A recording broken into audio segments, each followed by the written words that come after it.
Hello everybody, my name is Fabian. Today we're going to be doing a brake inspection on a 2004 Buick LeSabre. For the brake inspection, today we're going to be checking the inboard pads, the outboard pads, brake rotor thickness, and then we're also going to check the condition of our lines, the master cylinder, and the vacuum booster.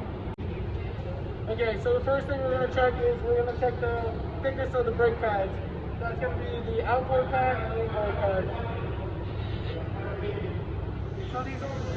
So we're checking for the thickness of the pads, and the outboard one is at 6 millimeters. And our inboard pad is also at 6 millimeters. So next we're going to check the hardware on the brakes. So that's going to be all the metal pieces here, as well as the guide pins on the back.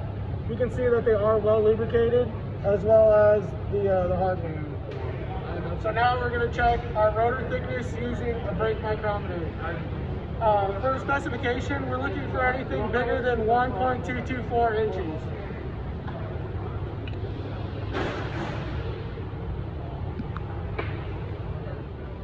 So now we're measuring the thickness of our brake rotor.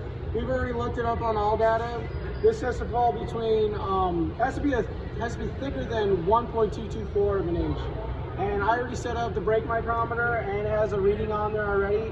And it's getting about 1.217 of an inch. So this is thinner than our minimum thickness. So these would have to get replaced. They cannot be resurfaced. So next we're gonna wanna check our brake lines and hoses, making sure we don't see any cracking or brittleness. And these ones, they do look a little worn, you know, they do have a little bit of rust and stuff, but they can still function. So now we're checking our brake lines, like our parking brake cable and stuff like that. You know, you can see that it is rusted. There is a lot of rust around the vehicle, but it is still intact and it is still connected and functioning. So now we're back underneath the hood of the vehicle. We're inspecting our master cylinder, the reservoir, as well as the brake booster. This vehicle is a little old. It's a 2004, so it does have like rust coming down from the back of the master cylinder onto the vacuum booster.